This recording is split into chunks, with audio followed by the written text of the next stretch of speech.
देखो जी, शाह साहब का बयान आया 5 लाख नौकरी देंगे और एयरपोर्ट समय नजदीक है, क्या कहना चाहिए? जी बिल्कुल सही है। 5 अगस्त 2019 के बाद और 2014 के बाद तो जम्मू कश्मीर की आवाम को सिर्फ एश्योरेंसेस, आश्वासन के सिवाय कुछ हासिल आज तक नहीं हुआ है। पहले गवर्नर हमारे सत्यपाल मलिक थे, वो तो कह रहे थे कि हम 50,000 नौकरियां देंगे। फिर उसके बाद मुर्मू साहब आए लेफ्टिनेंट गवर्नर, तो उन्होंने कहा 1 लाख नौकरियां देंगे।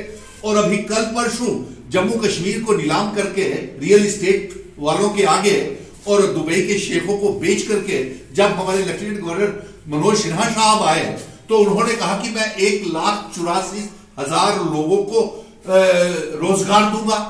और आज कल जो वर्चुअल मीटिंग हमारे अमित शाह जी ने की यहाँ पे, जिसमें लेफ्टिनेंट गवर्नर मनोज सिन्हा साहब थे, पीएमओ मंत्री जितेंद्र सिंह जी थे और भी लोग थे, तो उन्होंने इंतहा ही कर दी। उन्होंने तो कहा कि मैं 5 लाख बेरोजगार नौजवानों को नौकरियां देंगे।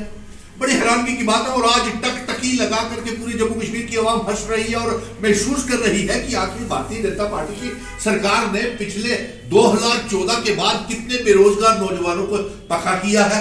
चाहे वो पीएचई, पीजीडी, पीडब्ल्यूडी के डेली वेजर्स है, रहबरे के टीचर है, क्लास है, सेहत है, एसपीओज है, होमगार्ड्स है, और यहां तक कि जो बॉर्डर बटालियन के बच्चे हैं जिन्होंने 2019 में हमारे होम मिनिस्टर और डिफेंस मिनिस्टर राजनाथ सिंह जी के कहने के ऊपर कि वो बॉर्डर बटालियन की भर्ती करेंगे, वो बच्चे भी आज दर बदर सीआईएसएफ, बीएसएफ के बच्चों के साथ जम्मू की सड़कों के ऊपर परेशान है।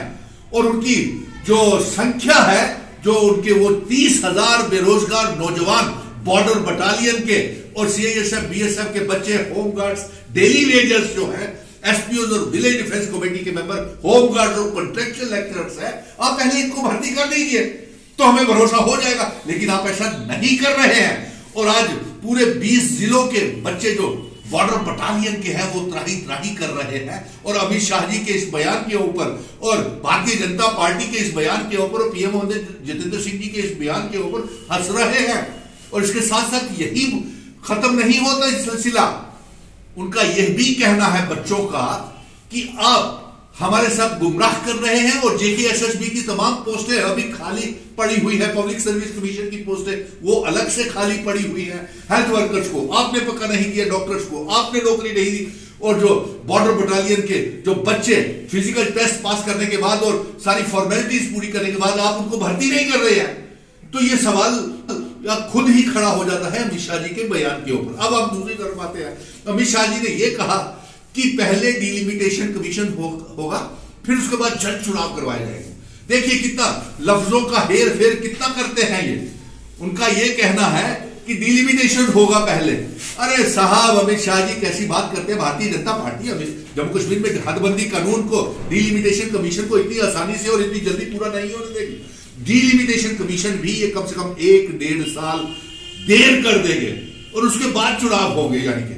और फिर अमित शाह जी ने यह कहा कि जब हालात ठीक होंगे तब जम्मू कश्मीर को राज्य का दर्जा दिया जाएगा। क्यों साहब? हमारे महाराजा गुलाब सिंह जी की, हरि सिंह जी की इस खूबसूरत रियासत को आपने तबाह बर्बाद कर दिया 5 अगस्त 2019 के बाद। हमसे हमारी विरासत छीन ली, हमारे हिंदू, मुस्लिम, सिख, ईसाई, गुज्जर, बकरवाल, चिनाब वैली के लोगों को बेघर कर दिया। हमारा पहचान, आइडेंटिटी, कल्चर, इतिहास, डोगरा रियासत को खत्म कर दिया।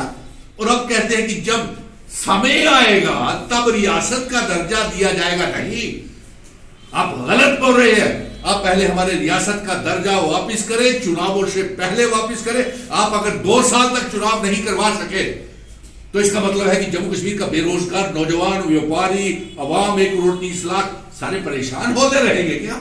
नहीं।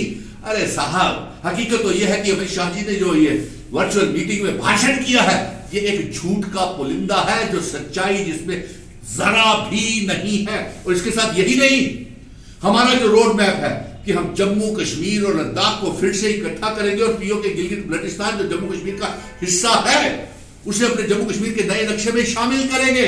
आप क्या पीओ के अगला एजेंडा है, चाहे अमित शाह जी हो वो भी कहते हैं अगला एजेंडा हमारा पीओ के है, पीएमओ मंत्री भी कहते हैं अगला एजेंडा पीओ के है।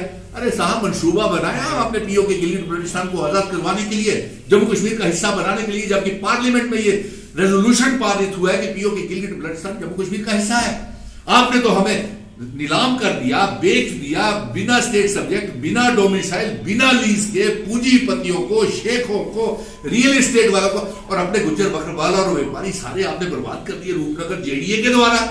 किस बात की बात करते हैं, कैसे यकीन करें? आप सत्ता का दुरुपयोग कर रहे हैं और आपका भाषण सच्चाई से बहुत हदों तक दूर है, और खासतौर के बेरोजगार नौजवानों को एक साथ होना पड़ेगा। मैं चाहूंगा कि जितने भी 18 और 40 साल के बीच के नौजवान हैं वो आज मिशन स्टेटहुड के रोड मैप के ऊपर चलें, तभी आपका भविष्य जो है, फ्यूचर जो है वो सुरक्षित